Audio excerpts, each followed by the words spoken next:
Olá, no Ministério de Grupos Pequenos da PIPPG, no estudo dessa semana nós veremos sobre os ídolos ocultos em nossa vida. Nós vimos alguns ídolos pessoais, a idolatria do poder, questão do sucesso, dinheiro. Esses são ídolos pessoais que não são tão difíceis de identificarmos. Mas quando nós estamos imersos numa cultura, numa sociedade idólatra, que tem alguns valores contrários ao Evangelho, em função de ser uma questão cultural, muitos ídolos são mais difíceis de nós identificarmos. E é o que nós vamos ver hoje. No cerne de toda cultura está a sua principal esperança, o que representa o sentido de vida, o sentido de realização para os seus integrantes. Para os Estados Unidos, inicialmente a gente tinha Deus, depois passou a ser a nação americana e atualmente a gente pode ver a era do eu. Como assim? Inicialmente a gente via um país centrado em valores cristãos, na esperança num relato cristão em Jesus. Depois a própria nação em si passou a tomar uma posição de espécie de ídolo. A nação divinizada, a nação escolhida por Deus, a esperança para o mundo. Mas, atualmente, a gente vê que nem a própria nação é mais uma grande referência. A gente vê uma era do eu, do individualismo, do que é melhor para mim, em detrimento do que é melhor para a sociedade como um todo. A era do eu explica porque a maximização do lucro assumiu um poder tão grande na nossa sociedade. Não só americana, mas no Brasil, ao redor do mundo. Então, um Deus cultural, o lucro. O lucro, obviamente, é bom. Né? Empresas precisam ter lucro para que possam ser sustentáveis, mas a gente vê uma sociedade que transformou algo bom, na verdade, num falso ídolo. E isso tem contribuído para a deterioração moral e nos valores da sociedade. Por exemplo, quando nós vamos ver uma questão de combustíveis, houve uma mudança de preço do combustível, um aumento de preço na refinaria para os postos. Imediatamente nós vemos um aumento de preço na maioria dos postos. Mas quando há uma diminuição de preço nas refinarias, nós vemos que os preços caem muito lentamente nos postos. Quando você tem uma sociedade que considera pessoas honestas, pessoas que têm ética, muitas vezes como uma espécie de tolas. Se nós falarmos, puxa, você é contra essa questão, dessa prática nos postos de combustíveis, você vai dizer sim. Aí você pergunta, faça uma pesquisa e pergunte para grande parte da sociedade, se você fosse um dono de posto, o que você faria? Você faria isto ou agiria de forma mais ética? Infelizmente, eu tenho receio de que grande parte da sociedade, particularmente brasileira, consideraria que seria uma espécie de tolo aquele que não aproveitasse uma oportunidade como essa. Nós estamos falando na questão de lucro de empresas, mas a gente vê também a questão pessoal. Você já deve ter ouvido falar, ou quem sabe já tenha falado, quando alguém te pede alguma coisa, propõe alguma coisa, e de repente alguém fala, e o que eu ganho com isto? Significa, eu só participo de algo se eu tiver algum benefício pessoal, se eu tiver algum ganho, se eu tiver um lucro. E a gente vê, né, as pessoas um pouquinho mais, né, experientes se lembram muito bem da lei de Gerson. Né? Um negócio é levar vantagem em tudo, certo? Na verdade, isso não é um valor cristão. Assim, qualquer esperança cultural dominante que não seja o próprio Deus é um falso Deus. E, portanto, os ídolos não assumem formas apenas pessoais, mas corporativas, sistêmicas, que muitas vezes estão ocultos. Mas será que nós temos ídolos também em nossa religião? Estamos falando em valores culturais da sociedade. E o Timothy Keller diz que a idolatria opera largamente dentro das nossas comunidades religiosas. Como assim? Quando a exatidão da interpretação doutrinária é elevada a uma posição de ídolo, de falso Deus.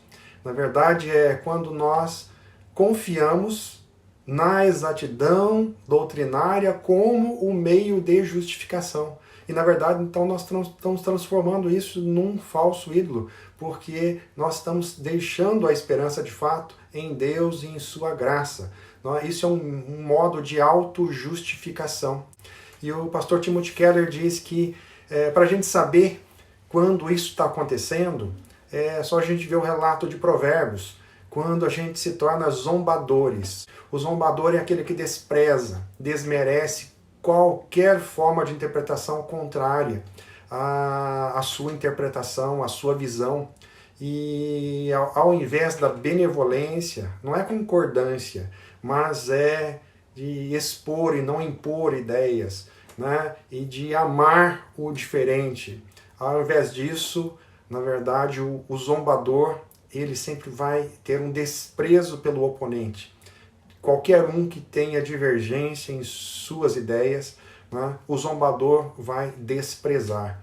Na verdade, então, nós estamos transformando essa exatidão do mérito de ter a interpretação perfeita, correta, doutrinária, como um falso Deus que está transformando exatamente isso em mérito o fato que nós somos superiores, porque nós sim temos a doutrina verdadeira, nós temos a interpretação verdadeira. Sim, não estamos falando para abrir mão da doutrina, estamos falando de não transformar isso num ídolo, como se fosse um mérito de uma autojustificação.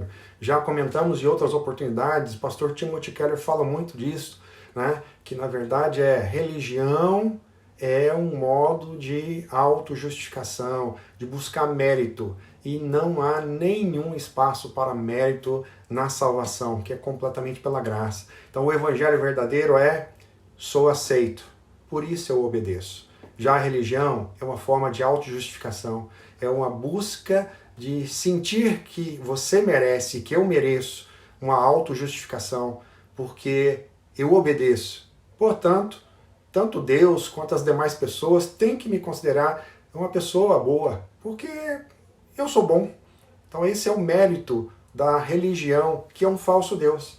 E nós somos desafiados a viver a essência do Evangelho. Eu sou aceito e eu obedeço. Obedeço por amor. Os ídolos que nos impulsionam, de fato, são complexos e muitas vezes ocultos a nós. Um exemplo disto é o profeta Jonas, lá no Velho Testamento. Quando Deus chega e diz para ele, levante-se, vá para Nínive, proclame contra ela, pois a maldade deles chegou até mim.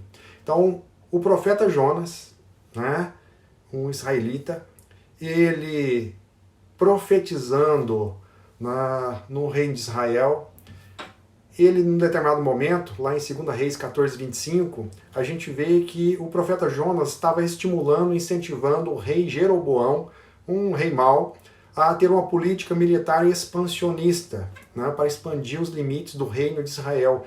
E a Síria era um vizinho inimigo, opressor, e de repente o profeta Jonas então recebe essa mensagem de Deus para que ele vá para um grande inimigo proclamar a necessidade de um arrependimento para que Deus pudesse poupar essa nação inimiga, né? Essa grande cidade, capital, né, do centro do poder dessa grande nação inimiga. Obviamente, um profeta com essa visão militar expansionista, que tinha o seu próprio país, né, como uma espécie de ídolo, um falso Deus oculto para ele, talvez, de repente fica em crise. Como assim? Como Deus, o Deus de Israel, está me mandando para proclamar, né, o arrependimento, a necessidade de arrependimento para essa nação opressora, né? Então, realmente, a gente vê que o profeta Jonas não obedece. Uma determinação muito clara, explícita de Deus. E o pastor Timothy Keller, então, vai dizer, porque Jonas não obedeceu.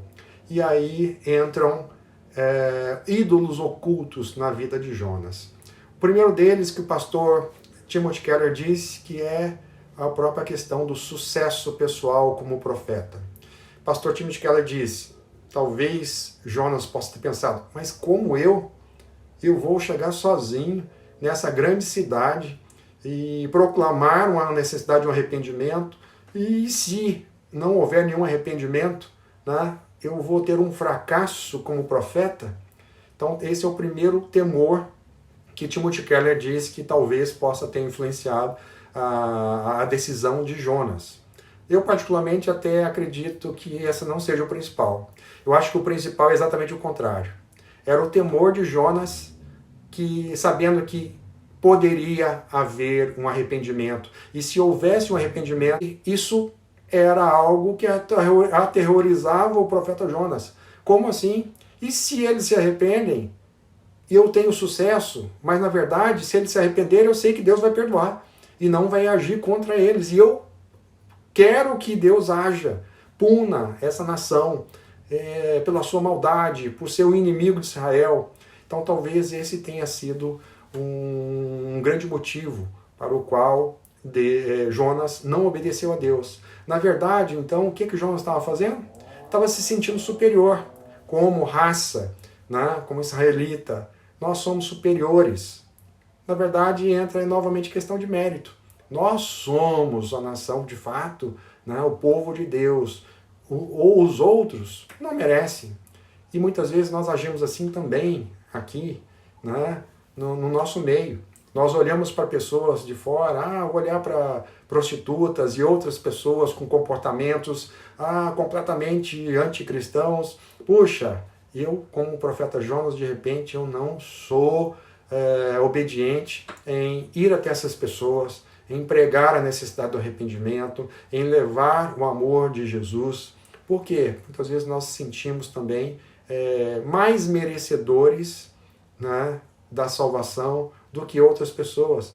Mas qual foi a grande surpresa diante dessa pregação? Jonas acabou, a gente sabe toda a história, ele fugiu, pegou um navio para outro canto, mas naquela situação a gente sabe toda a história, né, da tempestade que houve, e ele foi lançado no mar, e daí foi engolido por um grande peixe, e dentro desse grande peixe, Jonas teve realmente uma compreensão, né, melhor sobre esta questão de Deus, da graça de Deus. Ele acabou indo, pregou, e para grande surpresa, depois que Jonas anunciou para essa grande cidade essa necessidade de perdão, o que é que nós vemos? O que é que aconteceu?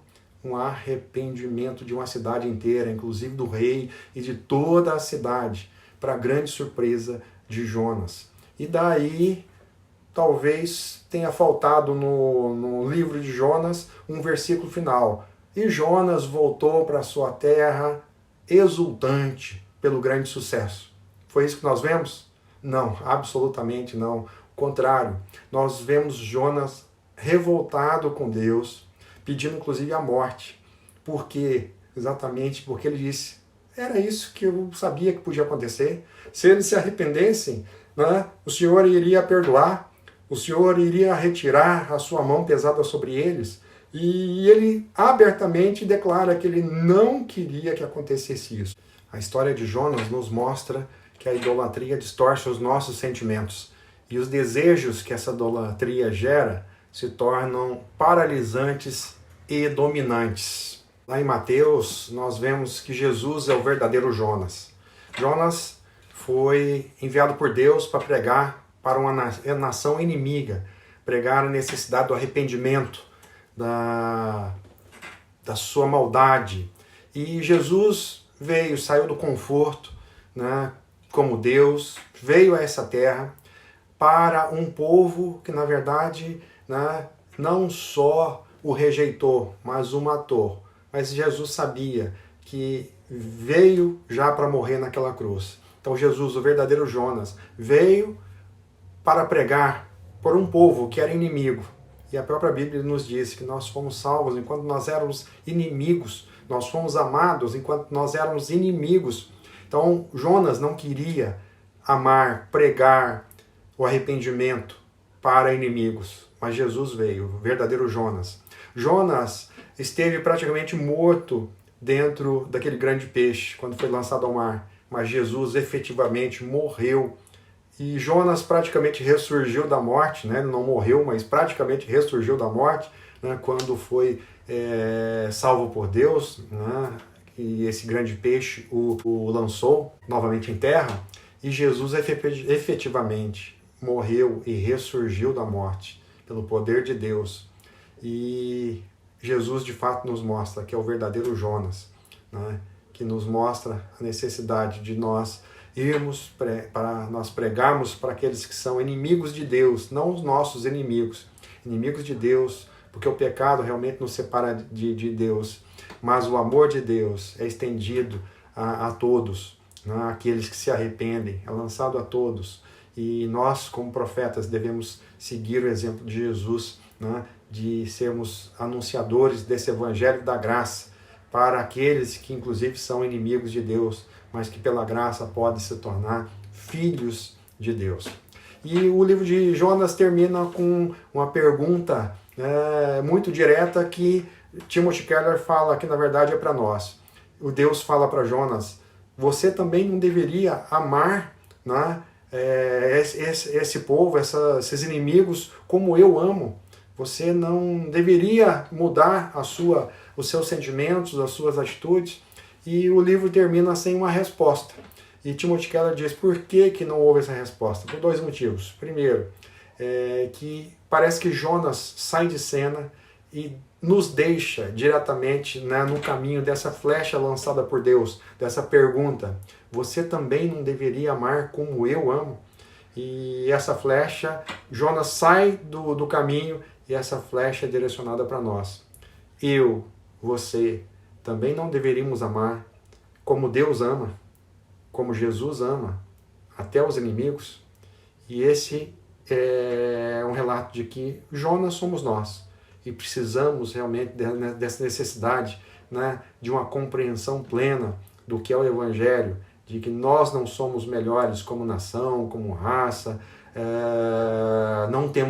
somos melhores porque temos uma interpretação melhor de doutrina, e que fomos salvos pela graça.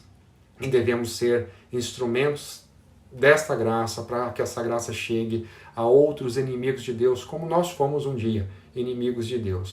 A questão é, nós estamos dispostos a mudar? E Timothy Keller diz: será que Jonas mudou, que entendeu? E ele diz que sim, embora não esteja tão explícita essa questão no livro, mas ele diz: por que Jonas teria escrito isto? Para parecer um tolo, se ele não tivesse mudado? Mas na verdade, Timothy Keller diz, ele de fato depois compreendeu efetivamente, né, que precisava ter uma mudança de compreensão, né, e ele teve essa mudança. E nós estamos dispostos a mudar? Essa é a grande questão para nós, né, no estudo de hoje. Então, concluindo, essa lição nos deixa uma pergunta. Muitas vezes nós estamos tão escravizados aos nossos ídolos que temos a dificuldade de amar pessoas que são diferentes de nós. Talvez na nossa família, no nosso círculo de convivência, e muitas vezes não queremos, né, ser instrumentos, de salvação, de oferecer a graça. Como mendigos que um dia encontraram pão, o pão da vida, nós precisamos ir até outros mendigos, mostrando que nós descobrimos onde há pão, onde há água da vida, onde há pão da vida. Será que nós estamos dispostos a mudar?